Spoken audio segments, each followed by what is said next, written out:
Hello, my name is Elliot Frieders. I'm a senior at Nevada High School and a 2020 Boys State nominee. It is my pleasure to welcome you to this year's Veterans Day observance. With COVID-19, it is a bit different, of course, but we are excited to bring the ceremony to you virtually. Now, would you please stand for the national anthem and Pledge of Allegiance?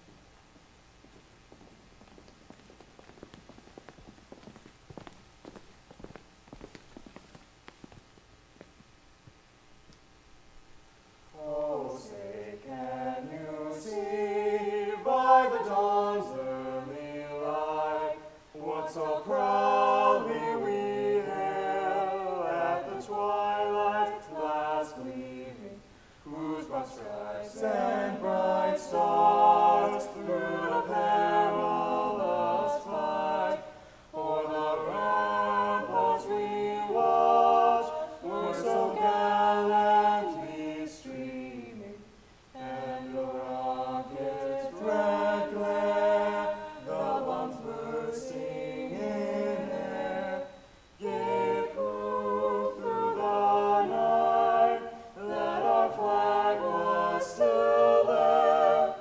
Oh, say does that star-spangled banner yet wave o'er the land of the free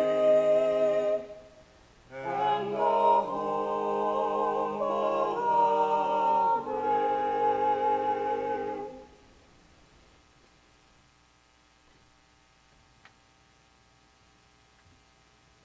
I would now like to ask Grace Cahill to lead us in the Pledge of Allegiance.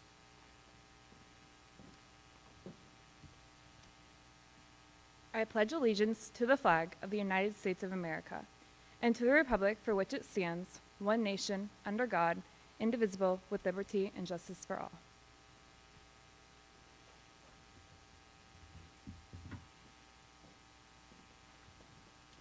Thank you, Grace.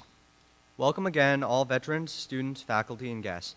Throughout this nation's history, America's soldiers, sailors, airmen, Marines, and Coast Guardsmen have bravely answered the call to defend our freedom, to aid our friends and allies, and to turn back aggressors. Our veterans have paid dearly to secure the freedoms that we now enjoy. Austin Kruzich, 2020 Boys State nominee, will now present the reading, "Freedom is Not Free."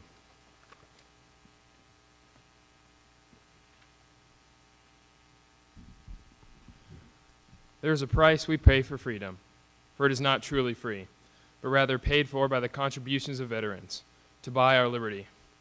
As their blood drains from their body, it runs like a river through the grass. Over the years, it's forgotten. War is placed in our past. I don't think we all realize the importance veterans play as they voluntarily serve America each and every day. We should honor the veterans, for they act like a shield, protecting us from danger, keeping America healed. So if you would take a second to commemorate, you will instantly see we owe veterans our gratitude, for they are the reason we're free.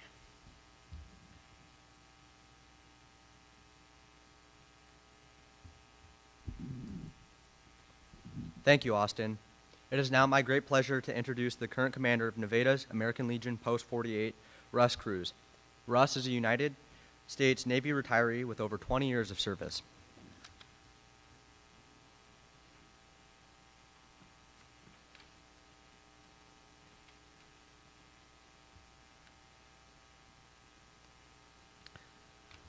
Good morning, students and faculty and staff of Nevada High School, as well as guests from the community.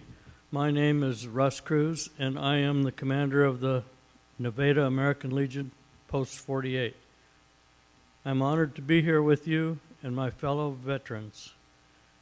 November 11th, Veterans Day, was established by Congress on June 1st, 1954, as a federal holiday to honor all veterans who have served our country in the military. Today, we are here to remember with love and respect all the veterans, living and dead, who have sacrificed so much for us. As you look at the veterans and others in the community, you know you are looking at men and women who have answered the call of their country. They all served in different ways, but they all sacrificed in part of their lives to protect and secure the freedoms that we enjoy. Please give them a round of applause to show your appreciation. As we honor our 22 million living veterans in this ceremony, from the greatest generation to the latest generation, let us never forget the debt we owe them. No government commission or a single dollar can adequately repay what has been given, but our gratitude and respect must last forever. We also honor more than 1 million men and women who have given their lives to their country since our nation's beginning. Through their blood, service, and sacrifice, veterans have given us freedom, security, and the greatest nation on earth. It is impossible to put a price on that. We must remember them. We must appreciate them. So today and every day, be thankful for our veterans. God bless you for being here. God bless our veterans, and God bless America.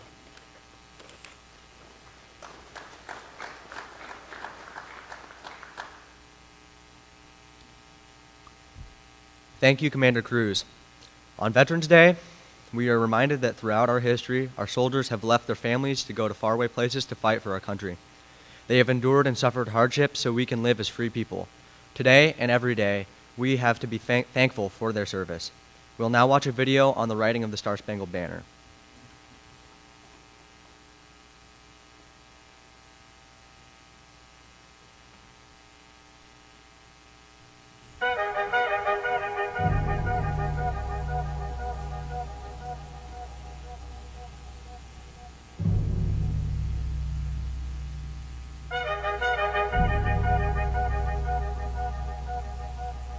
There was a lawyer once. His name was Francis Scott Key. He penned a song that I'm sure you're aware of. You've seen it. It's in most hymnals throughout our churches. It's called the national anthem. It is our song as an American. We go, however, to a ball game. We stand in our church services and we sing the words of that song, and they float over our minds and our lips, and we don't even realize what we're singing. Most of us have memorized it as a child, but we've never really thought about what it means. Let me tell you a story.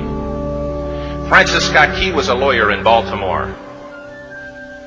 The colonies were engaged in vicious conflict with the mother country, Britain. Because of this conflict and the protractedness of it, they had accumulated prisoners on both sides. The American colonies had prisoners and the British had prisoners. And the American government initiated a move. They went to the British and they said, let us negotiate for the release of these prisoners. They said, we want to send a man out to discuss this with you. They were holding the American prisoners in boats about 1,000 yards offshore. And they said, we want to send a man by the name of Francis Scott Key. He will come out and negotiate to see if we can make a mutual exchange. On the appointed day, in a rowboat, he went out to this boat and he negotiated with the British officials. And they reached a conclusion that men could be exchanged on a one-for-one basis. Francis Scott Key, jubilant with the fact that he'd been successful, went down below in the boats, and what he found was a cargo hold full of humanity, men. And he said, men, I've got news for you tonight. You're free. He said, tonight I have negotiated successfully your return to the colonies. He said, you'll be taken out of this boat, out of this filth, out of your chains. As he went back up on board to arrange for their passage to the shore, the admiral came and he said, we have a slight problem. He said, we will still honor our commitment to release these men, but it'll be merely academic after tonight. It won't matter. And Francis Scott Key said, what do you mean? He said, well, Mr. Key, he said, tonight we have laid an ultimatum upon the colonies. Your people will either capitulate and lay down the colors of that flag that you think so much of, or you see that fort right over there, Fort Henry? He said, we're going to remove it from the face of the earth. He said, how are you going to do that? He said, if you will, scan the horizon of the sea. And as he looked, he could see hundreds of little dots. And he said, that's the entire British war fleet. He said, all of the gunpowder, all of the armament is being called upon to demolish that fort. It will be here within striking distance in a matter of about 2.5 hours. He said, the war is over. These men would be free anyway. He said, you can't shell that fort. He said, that's a large fort. He said, it's full of women and children. He says, it's predominantly not a military fort. He said, don't worry about it. They said, we've left them a way out. And he said, what's that? He said, do you see that flag way up on the rampart? He said, we have told them that if they will lower that flag, the shelling will stop immediately. And we'll know that they've surrendered, and you'll now be under British rule. Francis Scott Key went down below and told the men what was about to happen.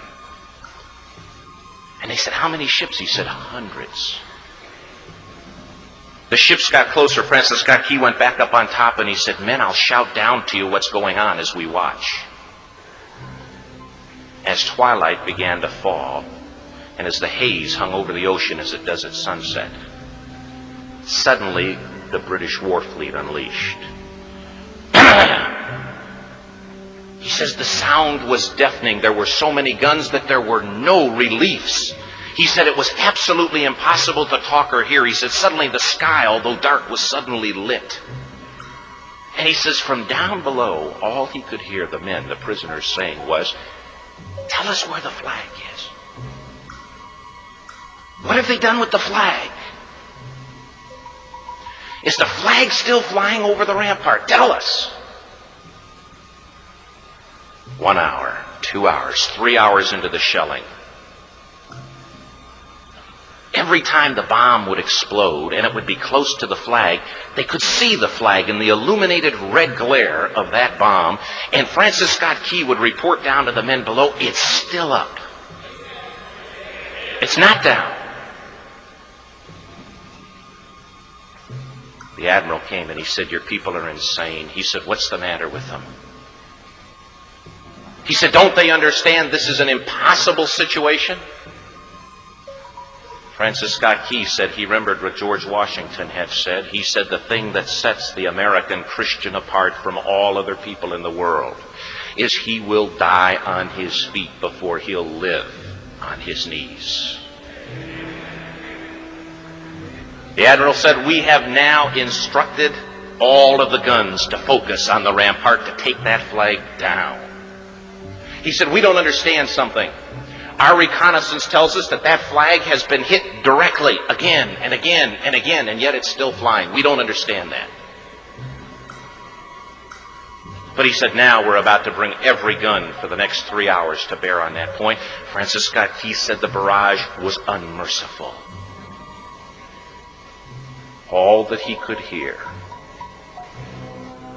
was the men down below praying. The prayer, God, keep that flag flying where we last saw it. Sunrise came. He said there was a heavy mist hanging over the land, but the rampart was tall enough.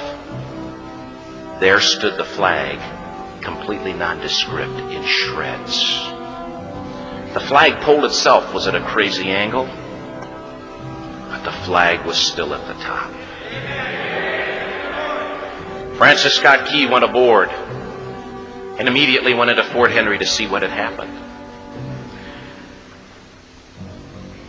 And what he'd found had happened was that that flagpole and that flag had suffered repetitious direct hits. And when hit had fallen, but men, fathers, who knew what it meant for that flag to be on the ground, although knowing that all of the British guns were trained on it, walked over and held it up humanly until they died. Their bodies were removed and others took their place. Francis Scott Key said what held that flagpole in place at that unusual angle were patriots' bodies. He penned a song. Oh, say can you see by the dawn's early light what so proudly we hailed at the twilight's last gleaming? For the rocket's red glare, the bombs bursting in air, gave proof through the night that the flag was still there. Oh, say, does that star-spangled banner yet fly and wave o'er the land of the free and the home of the brave?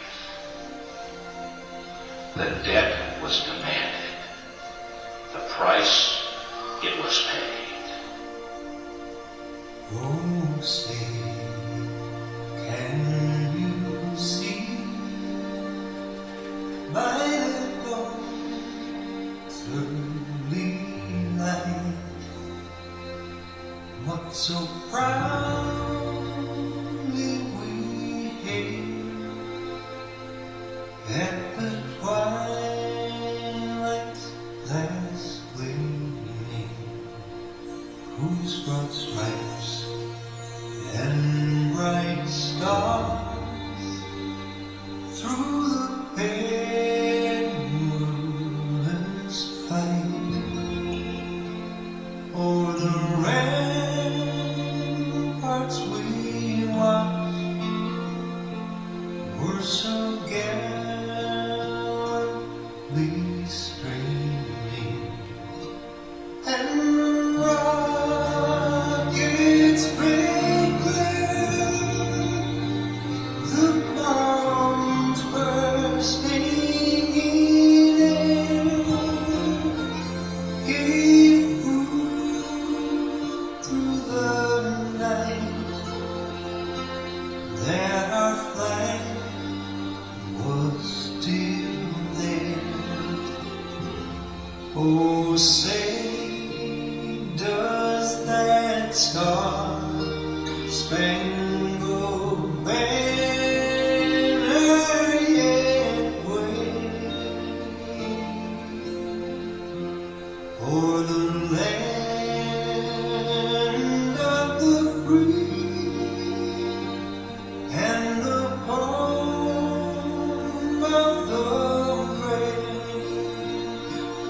Oh, say, does that star-spangled banner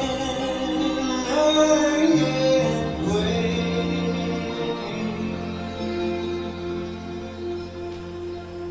o'er the land of the free and the home of the brave?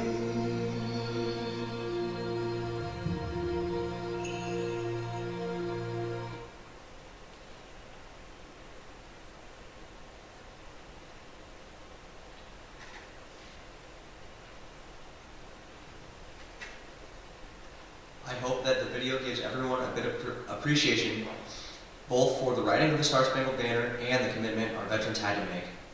I would now ask Aiden Rhodes, 2020 Boy State nominee, to present the reading, A Veteran Died Today.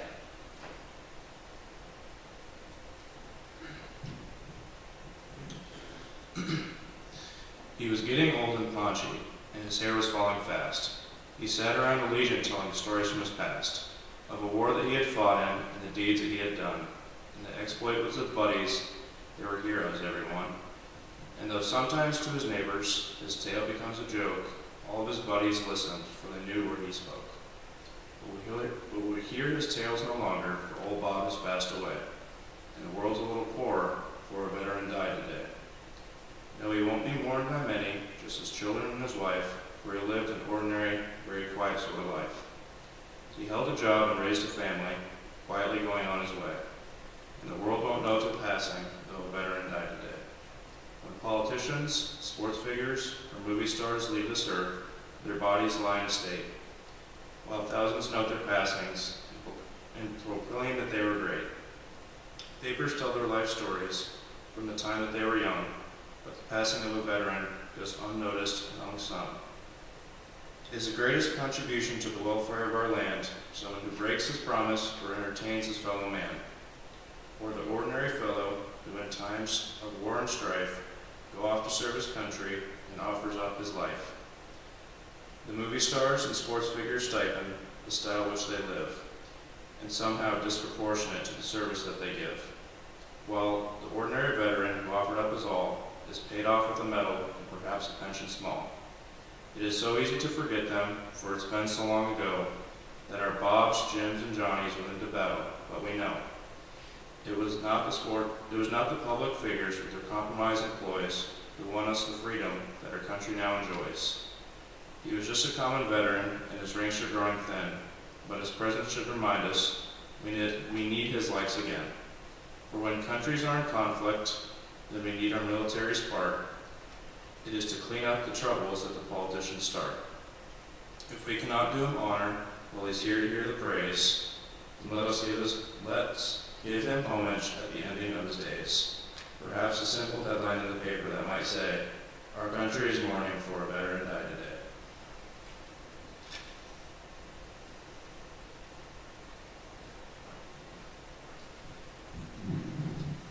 Thank you, Aiden. We have many veterans within our community and even here at Nevada High School. Grace Kale, 2020 Girls State nominee, will now take a moment to recognize 2 high school staff members who made the choice to serve their country.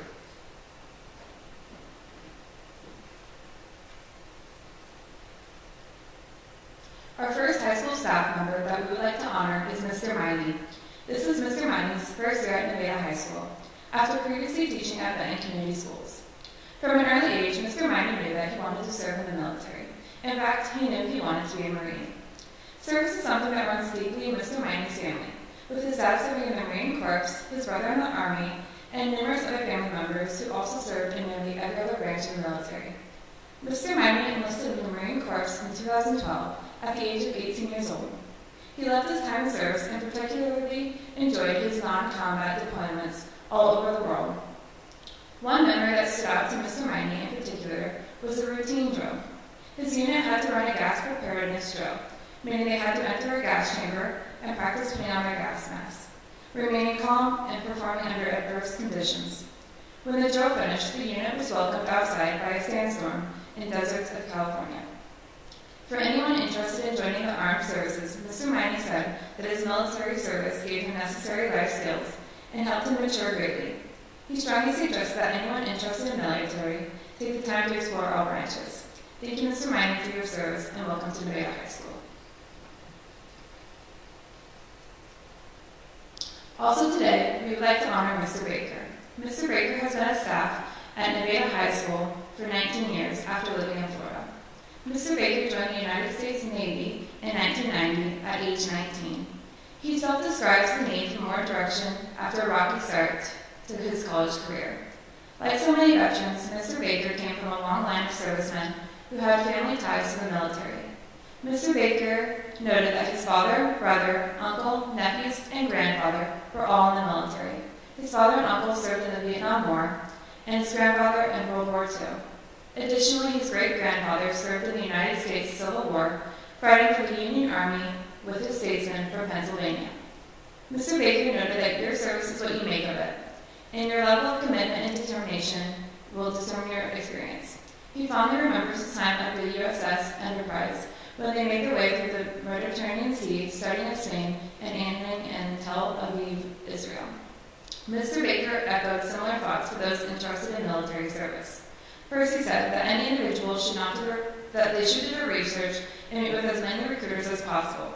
He also said to always make sure that you get your commitments in writing.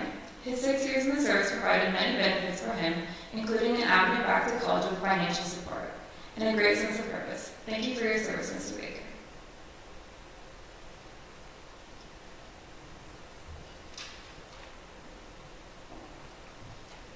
Thank you, Grace. No Veterans Day would be complete without a farewell to those who have never returned and could not be found. Tim McLaughlin, retired Army and American Legion past State Vice Commander, will now conclude our program with the meaning of taps, followed by the playing of taps in the echo.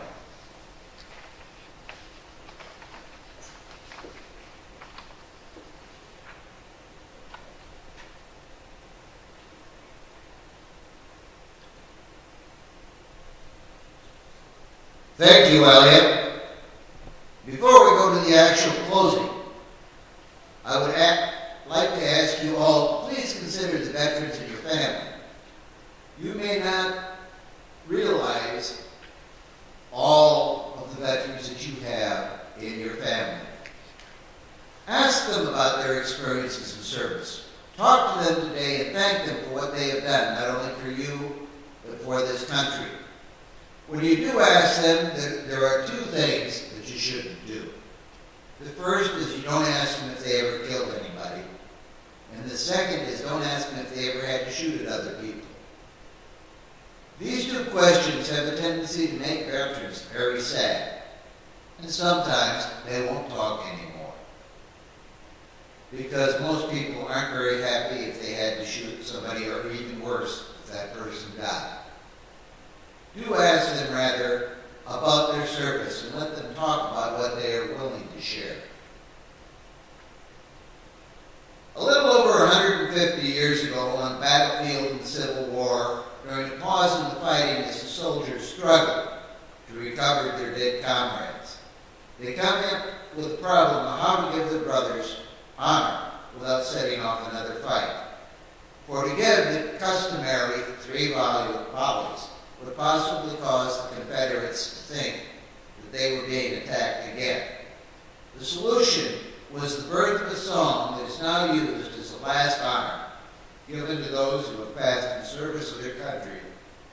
That song, of course, is Tax. Today, we will use it to pay homage to all of those soldiers, sailors, Marines, and Air Force personnel who we do not really know the status of. That is, their bodies were never recovered, or in some manner we have no final accounting for them. Now we will have 2 band members, Logan Klein and Addison Lamke, from the Nevada High School band perform Echo Tax. On the chair in the front rests the MIA flag. This flag represents all of those we have never found, nor do we have a final accounting for. As veterans salute during tax, I would ask you in your classrooms to just stand quietly, and if so inclined, put your hand over your heart as we remember those who will never be with us. Thank you. Veterans, please stand. And salute.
Thank you for your attention, and we appreciate very much the respect that many of you, and especially the faculty at this school, give to the veterans.